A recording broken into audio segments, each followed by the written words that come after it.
Gusto niyo ba maging piloto? Tara!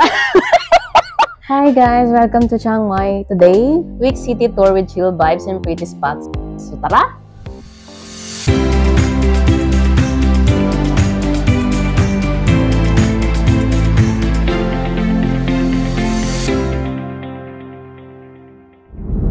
So una namin ginawa ay nag-check-in muna kami sa Asa Hotel around 2 AM and nag-rest ng kaunti. Asa Hotel is located at Wulai area, walking distance to Old City at Night Bazaar. Let's go. Tour natin yung room namin sa Asa Hotel. Asa ka pa. Ito yung window namin. Ito yung view pag sa morning. Yan. Meron kaming view pool pag morning. And sobrang laki ng bed. Sobrang comfy. So, merong lababo here. Ito yung mga gamit namin, magula, sorry. So, merong ref, and then merong locker. May TV.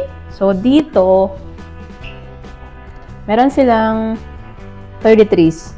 So, may glass blower. So, sa bathroom nila, medyo maliit lang, pero malinis naman siya. Yun yung pinaka-importante. Kahit maliit, basta malinis siya. So, yan, may bidet. Yan yung toiletries ko. And then may shower, hot and cold shower.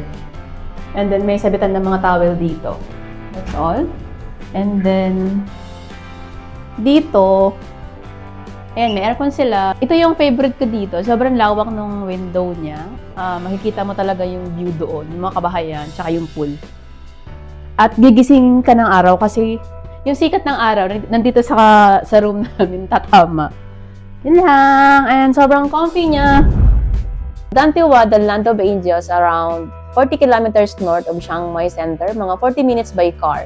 It's a landscape waterfalls, misty gardens, flower fields, bridges, at maraming photo spots na worthy. May chill cafe din for cakes and coffee after mag-ikot. The best yung pad thai nila ever. And perfect for day trip kung gusto mo ng nature look and magical vibe. Para kang nasa Encantadia. So, we are here at Dantiwada Cafe. It's so magical. Marami siyang mist. Kaya hindi siya mainit. Ala, ang daming kambing. Ang daming kambing. Nakakatuwa naman yung kambing. Hello. Sawadiko. Sawadiko. Bless kaninang. Bless kaninang. Ito brown. Hi brown.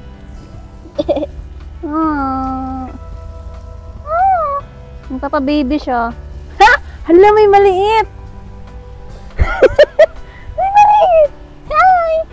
Baby kambing! Hello, baby kambing. Pwede ba ito hawakan? Iuwi ko na lang to. Super worth it. Masarap yung food. Masarap yung pad thai. Masarap yung coffee. And higit sa lahat, maganda yung view. Hindi siya mainit.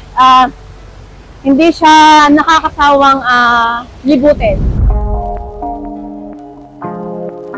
Our next stop is the Air Diamond Cafe. Pinaka-highlight sa place na to is the Real Airbus A330 na ginawa nilang cafe. Gusto niyo ba maging piloto? Tara! Welcome aboard! Pwede mo po sa cabin at sumilip sa cockpit. Ang saya para sa photo at plane nerds. Roughly, Air Diamond Cafe is around 5 to 6 kilometers lang mula Dantiwada. So, super bilis niyang i-commute at madali siyang isabay sa trip. 150 baht yung ticket dito sa cafe, and meron siyang kasamang free drink. Ito yung nakabaliktad na bahay or hotel, pero meron din silang hindi nakabaliktad na hotel. So, super siya, Instagrammable. Bye! Air Diamond Cafe! So, next stop is the Coconut Market. Nasa Coconut Grove siya. Maraming local food produce at picnic vibes ilalim ng mga coconut trees. So, weekend market ito at bukas mula umaga hanggang hapon. Roughly 15 minutes drive from the old city. So, since kulang kami sa research, sarado pagdating namin, nakakaloka, diba? So, blessing in disguise kasi tahimik din yung market at walang tao kaya nakapag-stroll at nakapag-capture ng photos. So we are here at the Coconut Market. Unfortunately, wala nga siyang tao kasi closed siya. Pero good thing din dahil walang masyadong napipicture dito sa loob. Picture lang ako ng one more time. So before we end the day, nag-ikot muna kami sa Meika Canal. Make-over siya to a tidy walkways, lanterns, street art, at mall cafes. Parang mini Otaru ang feels kapag gabi may warm lights at chill promenade. Ang sarap maglakad dito after ng full day na stroll mo sa city.